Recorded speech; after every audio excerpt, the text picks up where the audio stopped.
আজি আমি NCERT class 10 2023 বৰ্ষত অহা SSLC এক্সামিনেশ্যনৰ MCQখিনি আলোচনা কৰিম।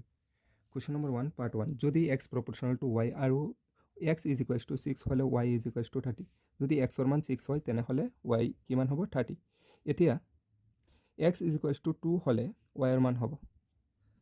চোৱা কুৱেশ্যনখন NCERT R1 ৰ পৰা উঠাই দিয়া হৈছে R1 ৰ কুৱেশ্যন নম্বৰ 4। তাত কি আছিলে ইয়াত কি আছে PQ আছে আৰু তাত দিছে XY। P ৰ জেগাত X আৰু Q ৰ জেগাত Y। কুৱেশ্যনখন সেমেই হয়। যেহেতু x proportional to y আমি লিখি লম x proportional to y যদি x proportional to y প্ৰথম ক্ষেত্ৰত কি দিয়া আছে x =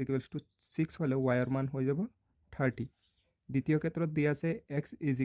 2 হ'লে y ৰ মান কিমান হ'ব আমি এখন সমাধান কৰিম। ইয়াত x proportional to y দিয়া আছে proportional চিন উঠাই যদি আমি ইকুৱেল চিন দি দিওঁ তেনেহ'লে এটা কনষ্টেণ্ট k আহি যায় ধ্ৰুবক পদ k আহি যায়। x ৰ মান কিমান দিয়া আছে 6 দিয়া আছে x ৰ জেগাত 6 বহাই দিয়া k আৰু y ৰ জেগাত কিমান বহাই দিম 30। এতিয়া চোৱা ইয়াৰ পৰা k ৰ মান ওলাই আনা 6 30 এফালে k ৰ লগত পূৰণ হৈ আছে এফালে আহিলে কি হ'ব হৰণ হৈ যাব = k ৰ মান কিমান হৈ যাব 6 একবাৰ আৰু 30ত 5 বাৰ k = কিমান ওলাই গ'ল 1/5। দ্বিতীয় ক্ষেত্ৰত এতিয়া চোৱা আকৌ x proportional to y এতিয়া আমি proportional চিন উঠাই দিলে কনষ্টেণ্ট আহি যাব k। দুয়োটাৰ ক্ষেত্ৰত k ৰ ভ্যালু সেম থাকিব। x ৰ মান কিমান দিয়া আছে 2 দিয়া আছে = k ৰ মান কিমান পাইছো আমি ক্যালকুলেট কৰি 1/5 আৰু y ৰ জেগাত y ৰাখি দিয়া। এতিয়া চোৱা 5 এফালে ডিভাইড হৈ আছে এফালে আহিলে মাল্টিপ্লাই হৈ যাব 2 × 5 = y। এতিয়া চোৱা 2 5 গুণ 10 = y। y ৰ ভ্যালু কিমান ওলাই গ'ল 10। কুৱেশ্যন নম্বৰ 1 ৰ পাৰ্ট 2 তলৰ কোনটো সংখ্যা এটা অযুগ্ম সংখ্যাৰ বৰ্গ। সদায় মনত ৰাখিবা অযুগ্ম সংখ্যাৰ বৰ্গ সদায় অযুগ্ম হয় আৰু যুগ্ম সংখ্যাৰ বৰ্গ সদায় যুগ্ম হয়। ইয়াত চোৱা একক স্থানত কিমান আছে 6 এটা যুগ্ম সংখ্যা তেনেহ'লে এইটো যুগ্ম সংখ্যাৰ বৰ্গ হ'ব আৰু ইয়াত চোৱা 9 এটা অযুগ্ম সংখ্যা তেনেহ'লে 9 কি হ'ব অযুগ্ম সংখ্যাৰ বৰ্গ হ'ব। তাৰ মানে এইটো কাৰ বৰ্গ 13 ৰ বৰ্গ 13 ৰ বৰ্গ 169 হয়। Option B. কুৱেশ্যন নম্বৰ 1 ৰ part 3 cube root of 8 plus cube root of 27 plus cube root of 64 ৰ মান হ'ব। Cube root of 8 plus cube root of 27 plus cube root of 64। So cube root of 8 = 2 হয় cube root 27 3 হয় আৰু cube root of 64 4 হয়। তাৰ মানে আমি জানো এইটোক কেনেকৈ লিখিব পাৰোঁ এইটোক 2 × 2 × 2। এতিয়া চোৱা ইয়াত কিউব ৰুট আছে তিনিটাৰ পৰা যিকোনো এটা বাহিৰলৈ আহিব। ঠিক একেদৰে 27ক কেনেকৈ লিখিব পাৰোঁ 3 × 3 × 3 যিকোনো তিনিটাৰ পৰা ইয়াত কিউব ৰুট আছে সেইকাৰণে তিনিটাৰ পৰা এটা বাহিৰত ওলাই আহিব ৰুটৰ পৰা। এতিয়া চোৱা 64ত কেনেকৈ লিখিব পাৰোঁ 4 × 4 × 4। ইয়াত তিনিটা আছে কিউব ৰুট আছে যেহেতু ইয়াত তিনিটা আছে 4 তিনিটা 4ৰ পৰা এটা ওলাই আহিব সেইকাৰণে আমি লিখিব পাৰোঁ cube root of 8 = 2 cube root of 27 = 3 cube root of 64 = 4। গোটেইখিনি প্লাছ কৰি দিয়া কিমান হ'ব 9। অপশ্যনখন চাই লোৱা অপশ্যন ডি এনচাৰ 9। কেতিয়াবা এনেকুৱা হ'ব পাৰে ইয়াত কিউব ৰুট অফ লিখি দিব পাৰে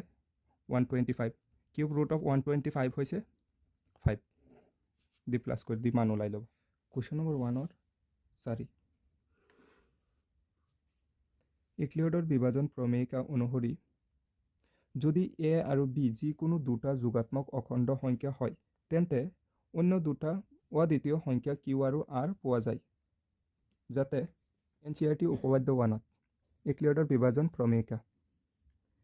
a = bq + r য'ত 0 <=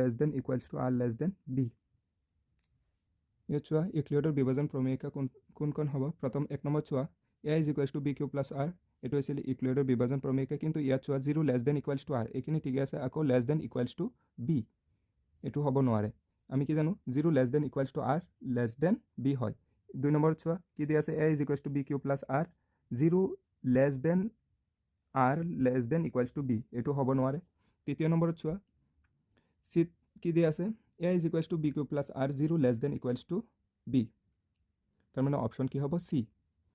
কুৱেশ্যন নম্বৰ 1ৰ 5 পৰিমেয় সংখ্যা 4 cube by 2 to the power 4 into 5 কিউবৰ দশমিক প্ৰসাৰণৰ দশমিক স্থানৰ পৰিসমাপ্তি হোৱা স্থানৰ সংখ্যা হ'ল আমাৰ হাতত দিয়া আছে কি 4 cube divide by 2 to the power 4 into 5 cube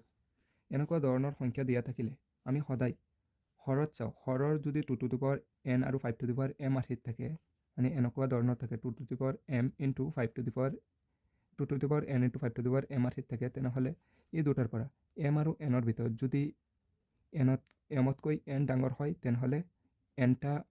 স্থানৰ পিছত পৰিসমাপ্ত হ'ব যদি m ডাঙৰ থাকে n সৰু থাকে তেনেহ'লে mটা স্থানৰ পিছত পৰিসমাপ্ত হ'ব ইয়াৰ ক্ষেত্ৰত তুমি যদি লিখি দিয়া 4 গড় পিছত পৰিসমাপ্ত হ'ব তেনেহ'লে ভুল হ'ব ইয়াত চোৱা ইয়াত কি দিয়া আছে 4 টু দ্য পাৱাৰ কিউব দিয়া আছে তাৰমানে আমি যদি এইটো সমাধান কৰোঁ কেনেকৈ লিখিব পাৰোঁ 2 স্কুৱাৰত লিখিব পাৰোঁ আৰু ওপৰত কিউব আছে কিউব আৰু ইয়াত 2 টু দ্য পাৱাৰ 4 আছে 2 to the power 4 into 5 cube আছে 5 কিউব লিখি দিলোঁ এতিয়া চোৱা আমি জানো যদি কোনো এটা সংখ্যাৰ ওপৰত গাঁত আছে তাৰপিছত আকৌ যদি কিবা এটা গাঁত দিয়া থাকে তেনেহ'লে আমি কেনেকৈ লিখিব পাৰোঁ গাঁত দুটা পূৰণ কৰি লিখি দিওঁ মানে a to the power n whole to the power m তেনেহ'লে কেনেকৈ লিখিব পাৰোঁ a to the power m into n ঠিক একেদৰে ইয়াত 2 দিয়া আছে 2ৰ ওপৰত গাঁত কিমান আছে 2 আকৌ হোল টু দি পাৱাৰ কিমান আছে 3 আছে তেনেহ'লে 2 ইণ্টু কিমান হৈ যাব 3 হৈ যাব আৰু তলত কি আছে 2 two the power 4 into 5 cube এতিয়া চোৱা ইয়াত কিমান হৈ যাব 2 টু দি পাৱাৰ কিমান হ'ব 6 2 3 গুণ 6 তাৰপিছত 2 টু দি পাৱাৰ কিমান আছে 4 আৰু 5 টু দি পাৱাৰ 3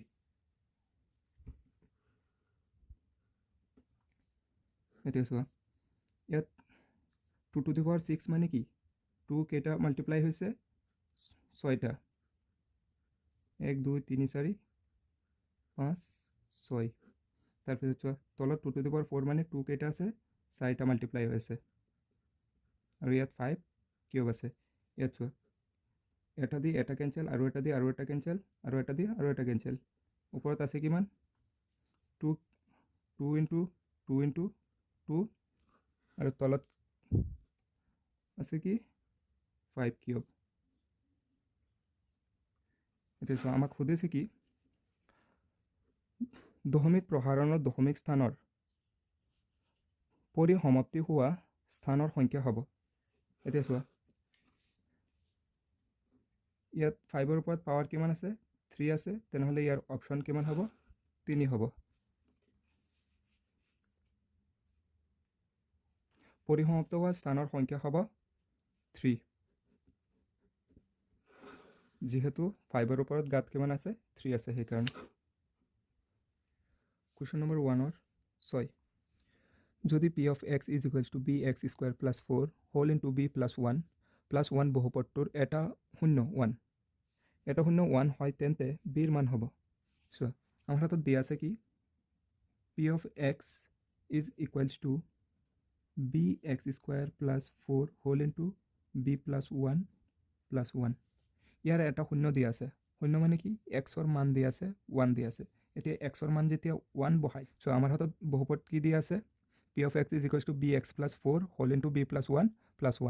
আৰু ইয়াত এটা শূন্য দিয়া আছে তাৰ মানে xৰ মান 1 দিয়া আছে বহুপদটো শূন্য অৰ্থ হৈছে যদি ইয়াত xৰ মান 1 বহাই দিওঁ গোটেইখিনি ইকুৱেলছ টু 0ৰ বৰাবৰ লিখিব পাৰিম ইয়াত লিখি আছোঁ p of 1 যেহেতু শূন্য এটা 1 দিয়া আছে সেইকাৰণে p of 1 is equals to b য'ত x থাকিব ত'ত 1 বহাই দিম প্লাছ b plus 1 ইয়াত 4 আছিলে প্লাছ 1 is equals to 0 এতিয়া চোৱা 1 স্কুৱাৰ মানে 1 ইণ্টু b হৈ যাব প্লাছ 4 গৈ bৰ লগত পূৰণ হ'ব কিমান হ'ব 4b প্লাছ ইয়াত 4 গৈ আকৌ 1ৰ লগত পূৰণ হ'ব আকৌ 1 into 4 plus 1 is equals to 0 এতিয়া চোৱা b ইয়াত এটা ইয়াত 4টা টোটেল b কেইটা 5টা ইয়াত 4 প্লাছ 1 5 is equals to 0 এতিয়া 5b 4 এইফালে প্লাছত আছে সেইফালে গ'লে মাইনাছত হৈ যাব 5 ইয়াত পূৰণ হৈ আছে সেইফালে গ'লে হৰণ হৈ যাব -5/5 এতিয়া চোৱা bৰ মান কিমান ওলাই গ'ল -1 অপশ্যনখন চাই লোৱা কুৱেশ্যন নম্বৰ 1ৰ 7 যদি এটা বহুপদৰ শূন্যকেইটাৰ যোগফল আৰু পূৰণফল p আৰু q হয় তেন্তে বহুপদটো হ'ব চ' আমাৰ হাতত কি দিয়া আছে এটা বহুপদৰ শূন্য দুটাৰ যোগফল আৰু পূৰণফল দিয়া আছে শূন্য দুটাৰ যোগফল কি দিয়া আছে পি আৰু পূৰণফল কি দিয়া আছে কিউ দিয়া আছে আমি ধৰি ল'ম বহুপদৰ শূন্য দুটা আলফা বিটা যেহেতু দিয়া আছে শূন্য দুটাৰ যোগফল কি দিয়া আছে পি তেনেহ'লে alpha plus beta is equals to কি হৈ যাব পি আৰু শূন্য দুটাৰ পূৰণফল শূন্য দুটা কি বুলি ধৰিছোঁ আলফা বিটা তেনেহ'লে আলফা পূৰণ বিটাৰ মান কি হ'ব কিউ আমি জানো x square minus alpha plus beta whole into x plus alpha beta এইটো হৈছে যদি এটা বহুপদৰ শূন্য দুটা দিয়া থাকে তেন্তে বহুপদটো ওলোৱাৰ সূত্ৰ হৈছে এইটো ইয়াত চোৱা x square minus alpha plus বিটাৰ মান কিমান আছে পি প্লাছ আলফা পূৰণ বিটাৰ মান কিমান কিউ এতিয়া x square minus p x plus q অপশ্যনখন চাই লোৱা x square minus p x plus q x square minus p x plus q question number 1/8 a x plus b y plus c is equals to 0 সৰল ৰেখাটো মূল বিন্দুৰ মাজেৰে যোৱা চৰ্তটো হ'ব ইয়াত দিয়া আছে এ নম্বৰত a is equals to 0 b is equals to 0 c is equals to 0 c not equals to 0 ইয়াত চোৱা ইয়াত দুটা পাৰ্টত আমি ভাগ কৰিছোঁ ইয়াত বস্তুখিনি প্ৰথমতে চোৱা এইফালে কি দিয়া আছে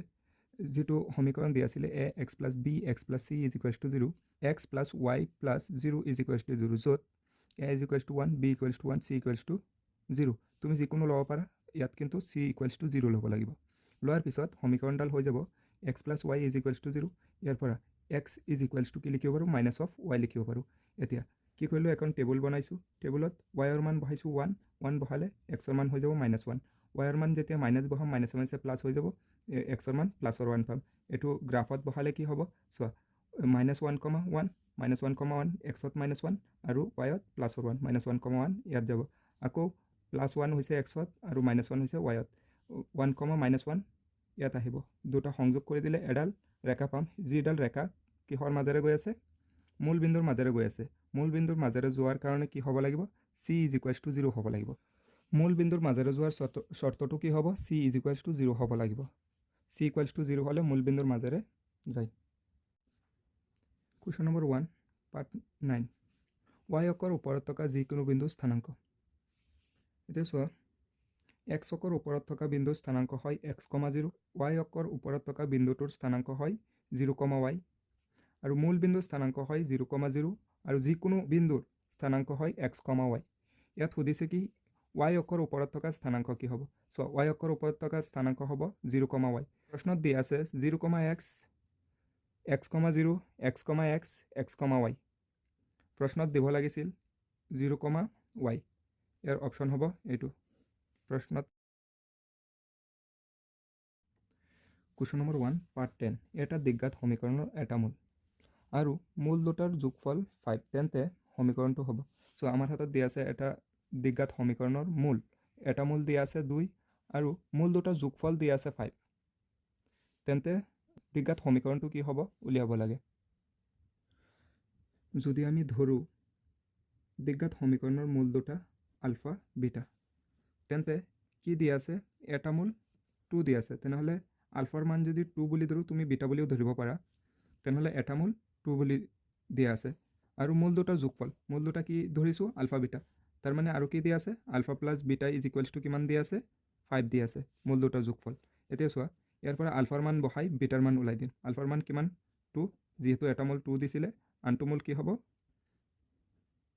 beta is equals two beta হৈছে আনটো মূল দুটা থাকে এটা দ্বিঘাত সমীকৰণত সেইকাৰণে এটা মূল দিয়া আছে আনটো মূল ওলাই আছোঁ কিমান হ'ব 5 - 2 beta is equals two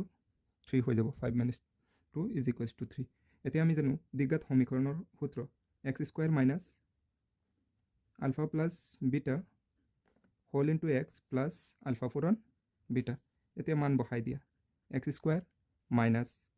ULFA plus বিটাৰ মান কিমান আছে 5 দিয়া আছে আৰু আমাৰ প্ৰয়োজন হ'ব আলফা পূৰণ বিটা আলফাৰ মান কিমান 2 আৰু বিটাৰ মান কিমান ওলাইছিলোঁ 3 ওলাইছিলোঁ পূৰণ কৰি দিয়া কিমান হ'ব 6 2 3 গুণ 6 এতিয়া আলফা প্লাছ বিটাৰ মান কিমান 5 এক্স প্লাছ আলফা পূৰণ বিটা কিমান পাইছোঁ 6 এতিয়া x square minus 5x plus 6 এতিয়া চোৱা প্ৰথমতে কি দিয়া আছে x square minus 5x plus 6 is equals to 0 আমি ইকুৱেলছ টু 0 বুলিও ধৰিব পাৰোঁ কোনো কথা নাই অপশ্যন এ হ'ব